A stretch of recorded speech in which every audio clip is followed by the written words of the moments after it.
Todd. And I'm... And we're Two Kids on a Couch.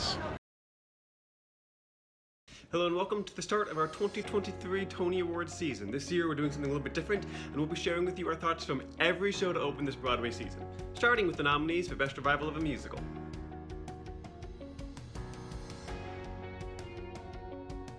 Sweeney Todd, the Demon Barber of Fleet Street, is a staple of the musical theater canon. Originally written by Stephen Sondheim and Hugh Wheeler back in 1979, this delicious combination of horror and comedy makes the show well beloved and oft revived. This is the third time it's been revived on Broadway, with 3 West End shows as well, off-Broadway revivals, concerts, and every high school across America does this show. Everybody loves it. Past productions, especially in New York, of this production have been kind of scaled down. Back in 2005, John Doyle did his John Doyle thing with actor-musicians. More recently, in 2017, there was an off-Broadway revival that was an immersive production set in a literal meat shop that was small and intimate. But for this revival, the production went full scale back to Hal Prince's original production and said, let's make it epic. This meant we have a giant set, we have a full orchestra, and we stack our cast and creative team with the biggest stars money can buy. This includes stars from the music industry, Broadway, community, television, film. We have Josh Groban, Annalee Ashford, Jordan Fitzer, all sorts of superstars. And on the design team as well, we have Hamilton's Tommy Kail and Alex Lacamore. We have the great Comets designer for set, Mimi Leon. We have Natasha Katz, who designs everything, 7 Tony Awards, I think. We have Stephen Hoggett, who did the choreography for Curious Incident and the Harry Potter show, as well as Once and The Crucible. They threw everything at the show and said, let's make it the biggest, best revival we could possibly do. Not necessarily do anything new or different or creative, but saying, maybe as a way to honor Sondheim's death, this being one of the first, with Into the Woods, one of the first revivals to open since his death without his involvement, they said, let's take it back to the way it was originally done and remind New York of how massive this show can be. Sweeney Todd earned 8 Tony nominations, including Best Revival, leading actor for Josh Groban, leading actress for Annalee Ashford, supporting actress for Ruthie Ann Miles, as well as Best Scenic, Lighting, and Sound Design, and Best Choreography. I think it's unlikely the show will take home any of the performance categories. Josh Groban again is going up against Ben Platt, as well as the guys from Some Like It Hot, which I think will make it tricky for him. Annalee Ashford might have a chance. I think she might be in the top 1 or 2, but I don't know that she's my favorite. Ruthie Ann Miles, I don't know why she was nominated.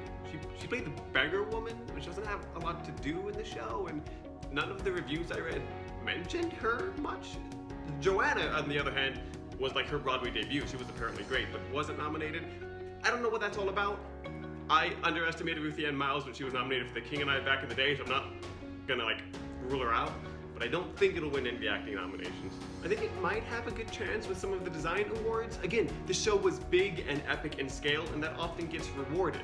I've heard a lot about the sound design, weirdly, for this show, so sure, I'll give it sound design. The lighting looks really cool, and of course Katz does good work, and Sweeney Todd kind of lends itself to cool, piercing lighting, so I'm fine for giving it that as well. Scenic is tricky. The set doesn't seem too terribly interesting, but sometimes these get bundled together, and I think really what it comes down to is there are 2 spectacle sets this year, and that's Sweeney Todd and New York, New York. And people didn't like New York, New York, so I'm thinking maybe Sweeney Todd will sweep all 3 of those design categories, but really who's to say? Choreography, it's cool. Stephen Hoggett does interesting stuff. He's kind of known as the movement guy doing non-dancey shows, so again, I think it is cool that he's nominated. But the dance shows are gonna win, so he's not gonna get that either. That being said, I think it might be my pick for Best Revival. It's between this and Parade for me. I like Parade as a show better. I think this production is more interesting, but neither were perfect, right? And I think maybe they'll want to reward Sondheim again, and they put so much effort into this show. It really was the best Sweeney Todd. Maybe not the most interesting, maybe the best Sweeney Todd you could do, and I think that'll get rewarded. Into the Woods got 6 nominations this Tony season for Best Performance by an Actor in a Leading Role in a Musical for Brian Darcy James, Best Performance by an Actress in a Leading Role in a Musical for Sarah Bareilles, Best Performance by an Actress in a Featured Role in a Musical for Julia Lesser, Best Direction of a Musical for Lear DeBosonet, Best Sound Design for Scott Lehrer and Alex Newman, and Best Revival of a Musical. Into the Woods I don't think it's gonna win anything this year. I also don't think it should win anything. Real talk, hot take, don't think it should have been nominated. Into the Woods started out as a concert at New York City Center early in 2022, transferred to Broadway because it was very successful in like late summer, early fall. It's a pretty good concert with a very good cast. It's not a good revival. We've talked ad nauseum on this channel about how we think revival should like try something different, and this one didn't. It didn't try to. Like, that wasn't its job. Its job was to be a concert. Pretty people singing beautifully. It was that. I don't think Brian Darcy James gave the best performance in his category. Same can be said for Sarah Bareilles. I love Julia Lester with my whole entire heart. My heart sings that she was nominated. She's not gonna win. She shouldn't win. I don't think anyone thinks she should win. But she's a winner to me. High School Musical, the musical, the series forever. In terms of production, I feel the same way. The sound design, like, is fine. Like, the orchestra was on stage making a lot of the sound effects, because that's like classic Into the Woods. The giant sounded like a giant. I don't know, it's just not very impressive given what it's up against. Direction, I feel the exact same way. Michael Arden's nominated in this category, so it's like anyone else. I don't know. Best revival, it's not the best revival. It shouldn't win best revival, and that's okay. I feel very like middle of the road about this revival. Sorry guys.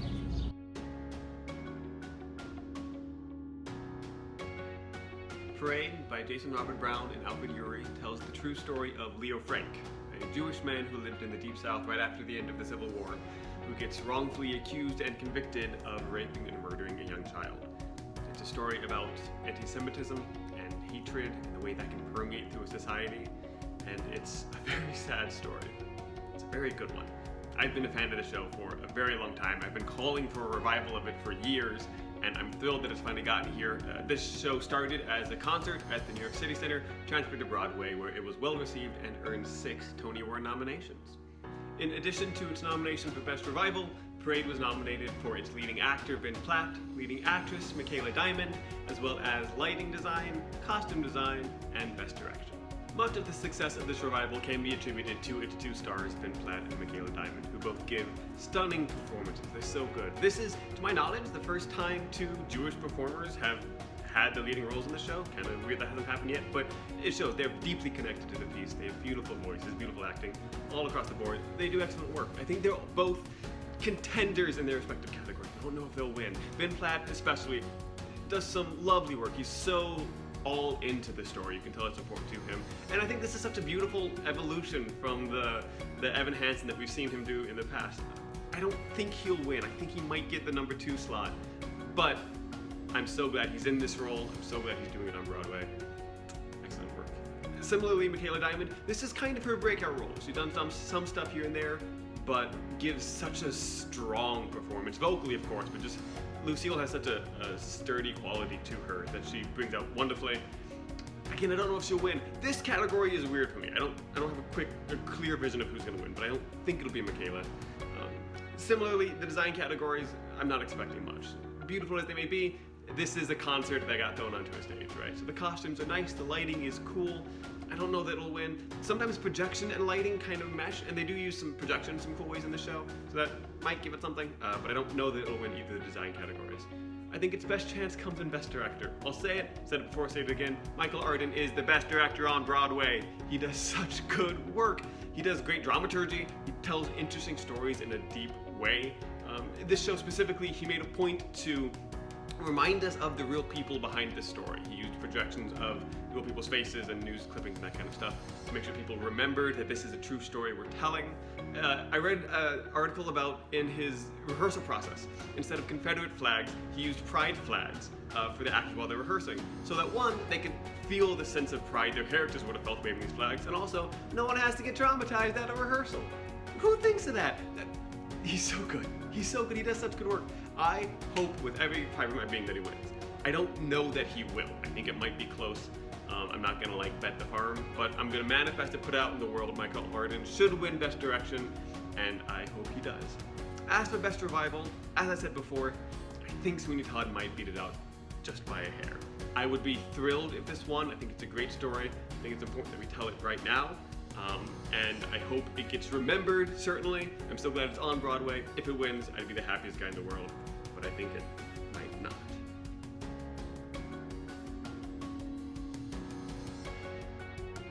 Lerner and Loewe's Camelot harkens us back to a time of round tables, lords and ladies, magic, swords from stones, and deep baritones and shrill sopranos singing long, slow, boring ballads.